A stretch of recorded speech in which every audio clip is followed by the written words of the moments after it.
Good morning, everyone, and welcome to the Digital Transformation Forum 2021.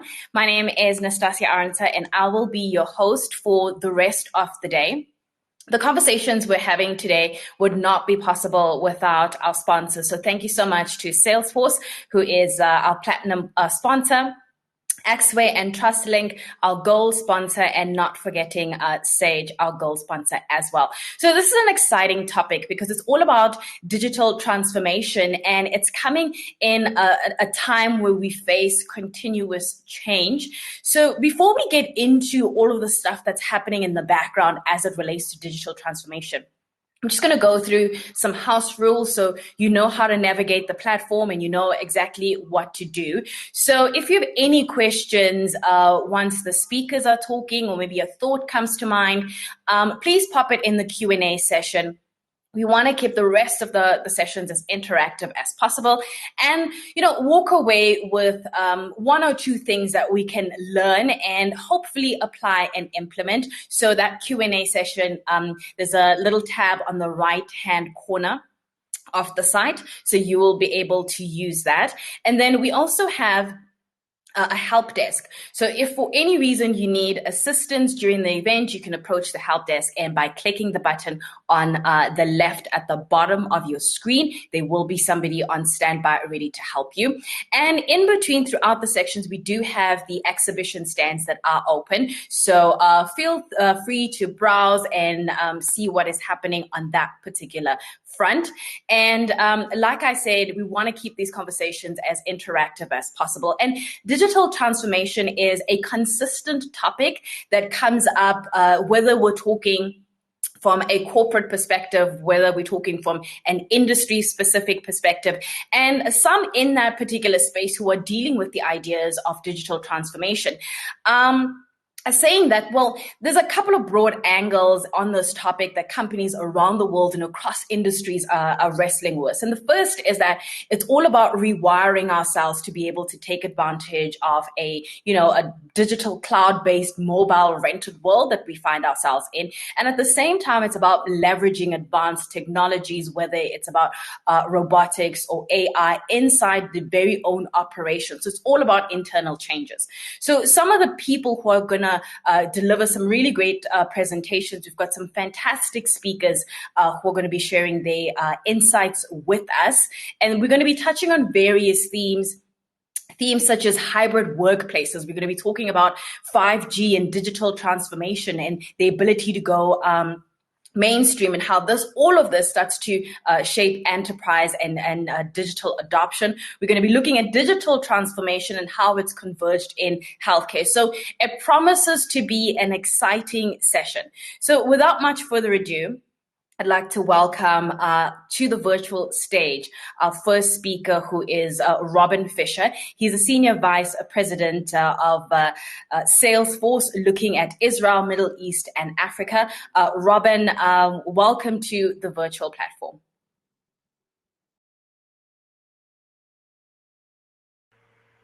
Right, so good morning, everyone, and very, very warm welcome to the team and to everyone else that is hosting this event today. Thank you so much for having me. My name is Robin Fisher. I'm the Area Vice President for Salesforce Middle East, Israel, and Africa. So with any good presentation, I think it's really critically important that I take the time to just say thank you to our hosts for having me today, but also thank you to our customers that make Salesforce the company that it is. And to our employees, it's really critically important to understand that our employees are the most important asset we have, and they make us the company we are. What I'd like to do over the next 15, 20 minutes is give you a high-level overview of what Salesforce is and how we are assisting organizations around the world and across Africa on their digital transformation journey. So that's really what the theme is today. So let me take you to the beginning, right, and how this all started. So in 1999, just over 20 years ago, Salesforce was started out of the US. And it was started on the assumption that why can't enterprise business be like consumer applications? Back in those days, we were talking about the start or the birth of Amazon, the bookstore, or eBay, etc. And there was no try-buy. There was no web-based applications. It was all on-premise. But before we even looked at the technology, what we had to understand was the principles that would guide the organization that we are. And the very first thing that we said was these 4 values were going to guide us, and they still stand true today, is around trust. For us, there is nothing more important than the trust of all of our stakeholders, whether it's our customers who are trusting their data with us or their transformation with us, whether it's our employees or our partners. At the end of the day, our business can't exist if there isn't trust with all stakeholders. The other side is customer success, right? We shouldn't just be a product, we should be a partner. And that partner then makes sure that at the end of the day, if our customers are successful, we in turn will be successful. And we continue to strive to look at that team that we have. So around the world, millions of customers use Salesforce every day, and we make sure that we take that feedback and we constantly innovate, which is the next value we have, to make sure that our customers have something that is future-proof, it's scalable, and it's dependable. And I love to boast that we have the largest R&D department in the world, because on average, every 3 months, we bring out a new release of Salesforce, and we take in that information from our customers. And it's a great accolade. If you think around our innovation, Forbes rated Salesforce as the most innovative company of the decade. And if you consider we have to keep company with Tesla, with Apple, with Google, many of these other fantastic organizations around the world. So huge testament to us. And then last but not least is equality. I think, you've got to understand who is your consumer, what is your market, who are your employees. If you can't stand over the value of diversity, inclusion, and equality, you're limiting your thinking, you're limiting your inclusion, and you're limiting your ability to deliver on those other values of trust, success, and innovation. And then last but not least, we're seeing as the world progresses, especially after what we've seen with COVID, we've seen the reaction on the world, is a new value that we're starting to look at and that we're interacting is sustainability.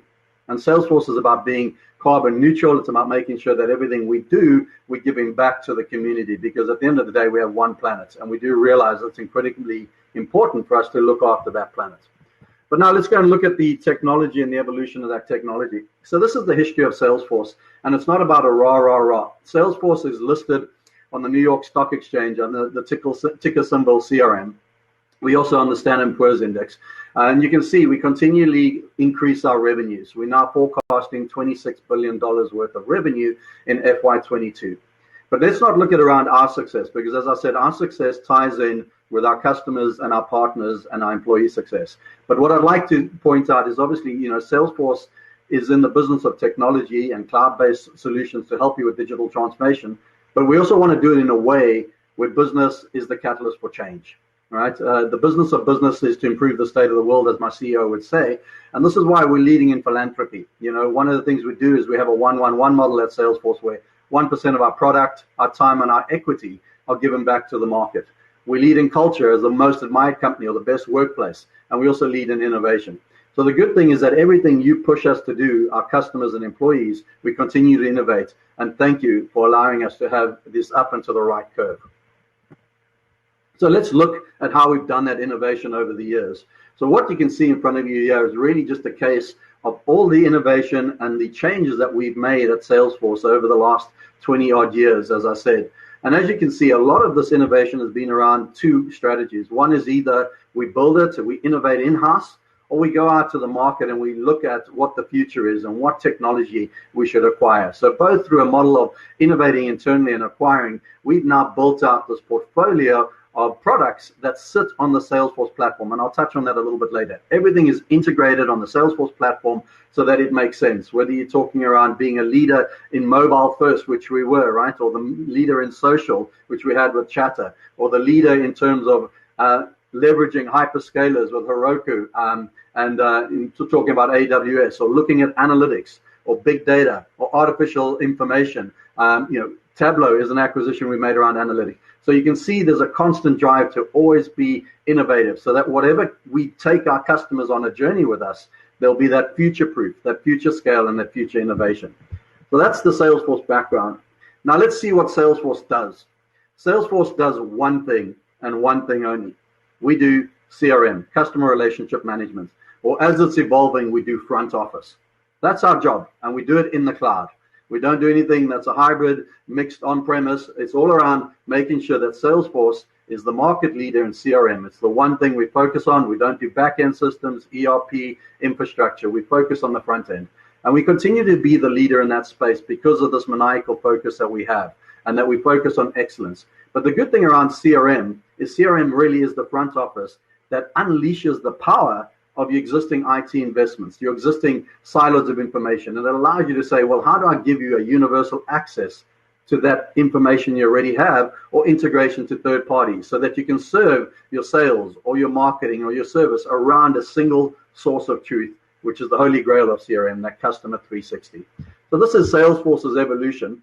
And what we can see is also, we've looked at IDC saying, well, what is the impact of Salesforce in the African market? Specifically, this was a report done on the South African market. And as you can see, IDC is saying that we continue to go from strength to strength.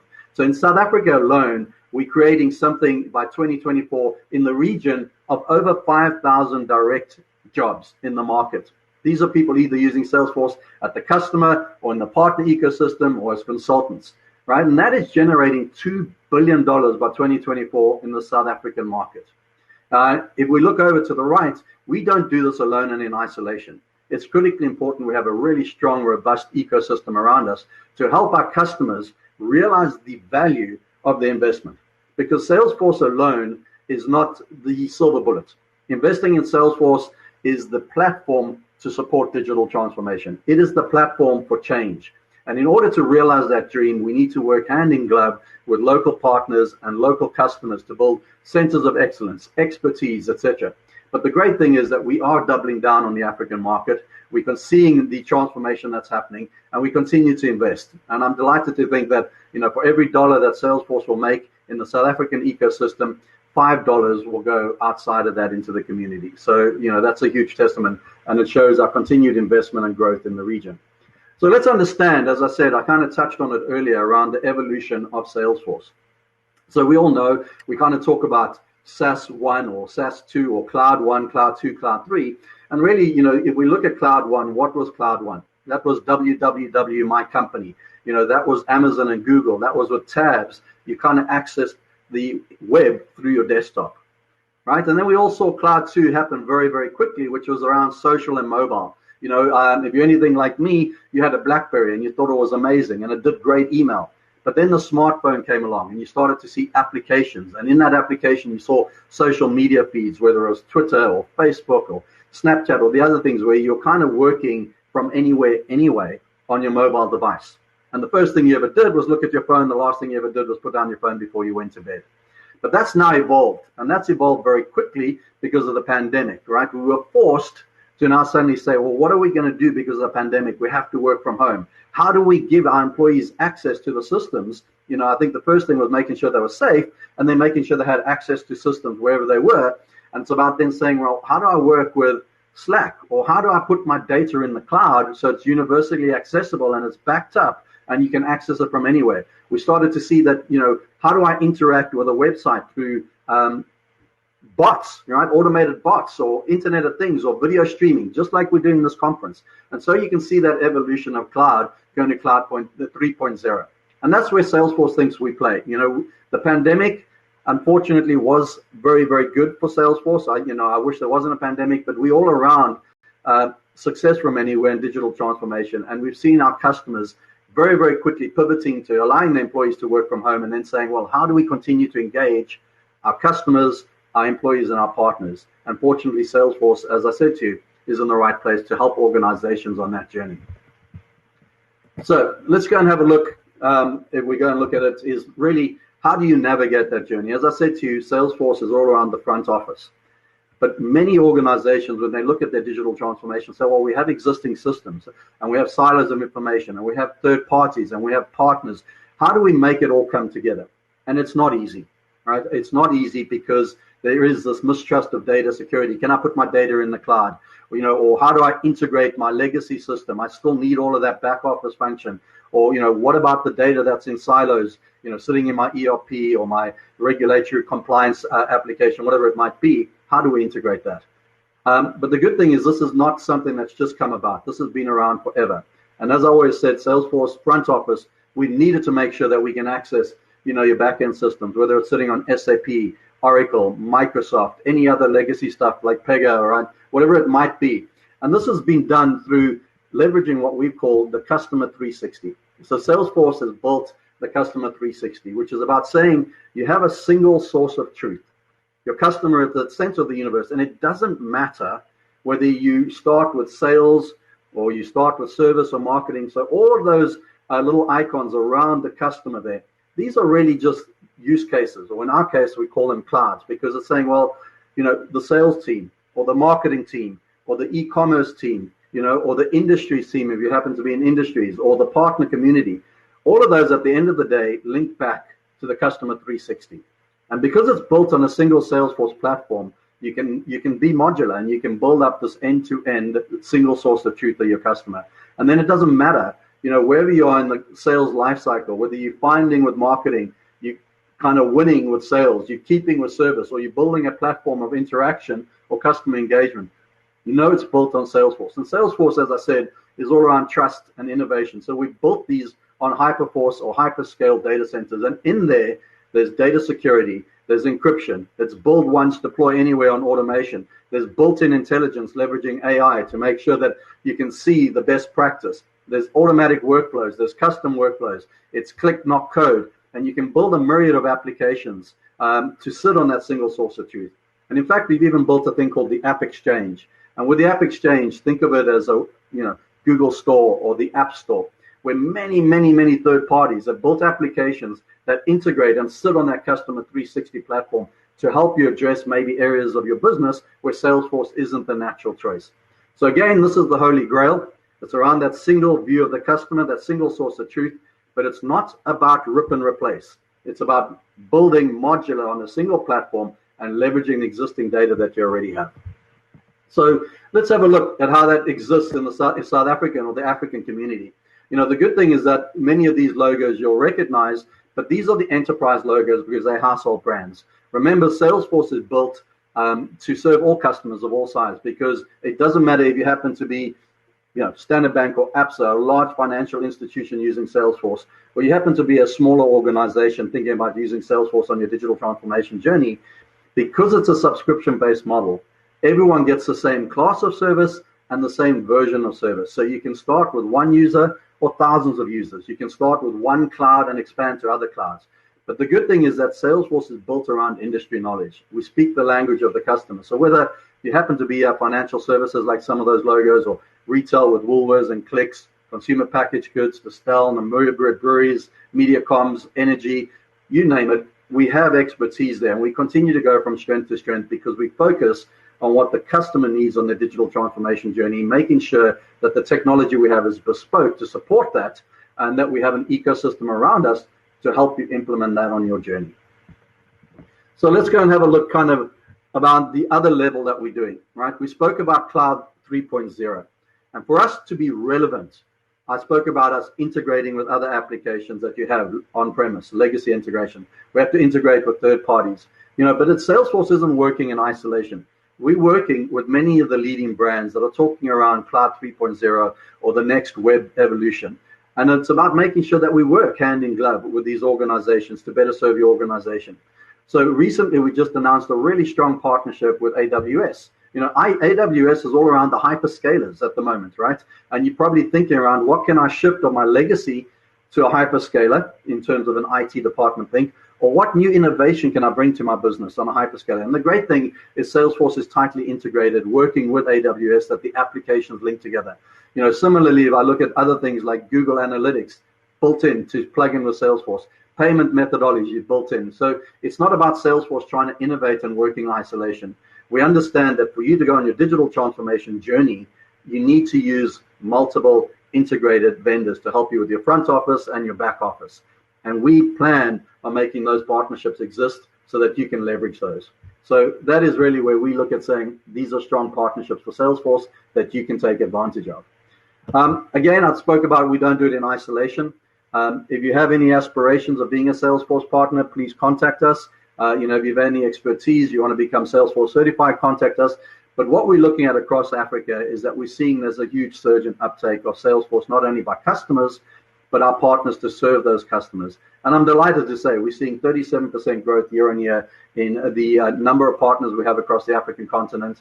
The individuals in those companies are growing 45% by certified individuals. That's the training, the knowledge they have on Salesforce. So it's growing faster. It means that these companies are hiring people, bringing in more people to serve the market. Obviously, Tableau, I spoke around an acquisition around specifically analytics. It is the market leader in analytics. It's about how the everyday person can derive knowledge from data and data mine, and we can see that's growing. And then we also acquired MuleSoft, which was around integrating, and we can see the strength and the growth in that. So that's really a high-level overview of Salesforce. Obviously, we have a team dedicated to making sure you're successful, and it's a journey. It's not a destination, right? If you're thinking about digital transformation, we can help you wherever you are on that part of your journey to say, look, what is the steps that you need? What can you digitize now? And what does that evolution look like? Because there's parts of your business you can bring on immediately, get quick return on that, make sure that you're talking about that in line with your overall digital transformation strategy, and then that can continue to evolve and innovate. The good thing with Salesforce is it's infinitely scalable and it's infinitely future-proof. So it's not about investing in something that'll be redundant in 2-3 years' time. It'll continue to innovate. At the same time, change management is hard. So we don't expect you, because we upgrade our system every 3 to 4 months, for you to have to go through that level of change management. The innovation we bring is for you to release as and when you want to. It's much the same as if you use Facebook. They upgrade it all the time. You don't notice, but you can use new features. And the same holds true for Salesforce. And again, you can start with one license for one use case, and you can expand infinitely. So that's a high-level overview of Salesforce. Thank you, everyone, for your time. And hopefully it's left us a few minutes for question and answers.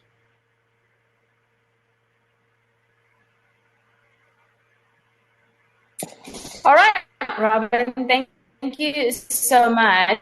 Let's have a look at the Q&A session. Ladies and gentlemen, if you have any questions, you can pop them in there.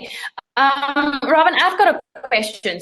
So I'm curious, when it comes to digital transformation, what are the key questions that you and your team face perhaps on a daily basis from other companies or corporates who want to at least attempt it, because so much is changing around them? Yeah, and I think digital transformation can mean different things to different people. But the reality is, it's around saying, well, look at your business, look at your business end to end, and where do you need to consolidate and have a front office. So, and I think that's it. Remember, it's a journey. It's not a destination, your digital transformation. No one can say, I've digitally transformed my business and now tick a box and I'm done. Right? It will continue to change and will continue to progress all the time. And I think what you need to do is look at your business, understand your business, and what is the critical thing you need to do at this stage in order to empower your employees and your partners to work with you in a holistic way. And it could be as simple as saying, right, well, look, we need to give our sales team a tool that they can access on their mobile because they're not in the office, they're working from home. Or our service agents, you've seen all of that. Everyone that's in a call center has pivoted to home. Those are the easy shifts.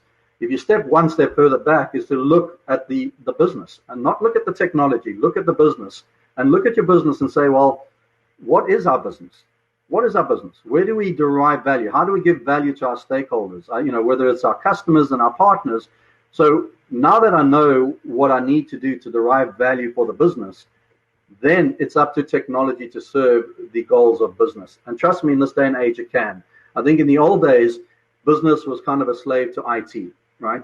But in the modern day, where we talk about cloud-based applications, hyperscaler, quick return to value, agile methodologies, click, not code, the reality is that technology there is now a business enabler. And I would say that, the new CIOs all are thinking around being MBAs. They're not people coming necessarily from a developing or coding background, because it's around understanding the business needs. And then, as I say, what is going to give you the most bang for buck? Where do I need to do something to integrate and allow access from anywhere to my employees or my partners? And you'll be surprised, it's a lot quicker than people think, but it needs to be done in a holistic way so that you don't stand up silos of information. How do you integrate it and work on a single customer 360 layer, even if it's modular?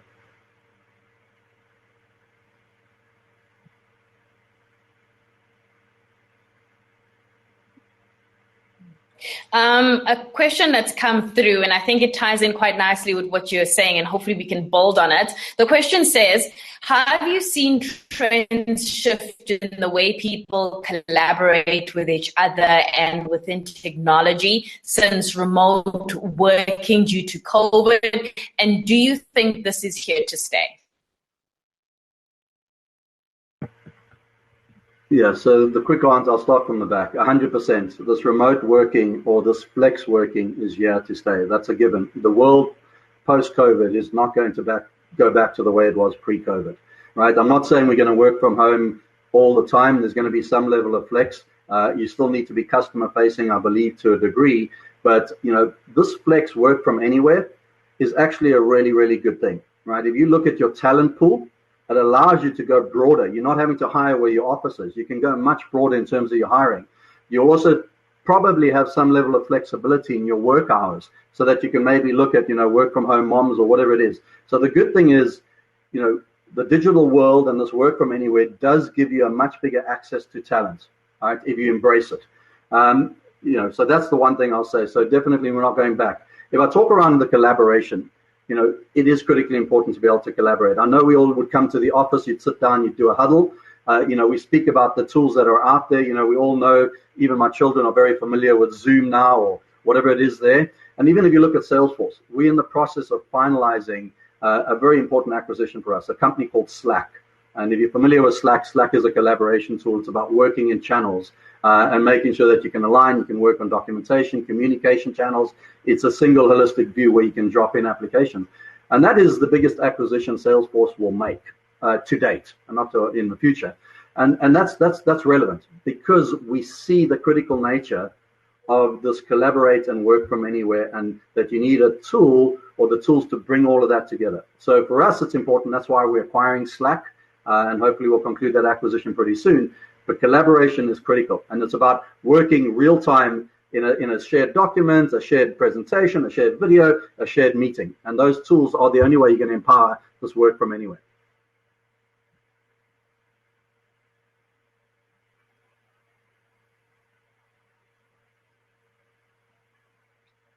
All right, Robin, thank you so much for your time. That is Robin giving us, his perspective, Robin Fisher, from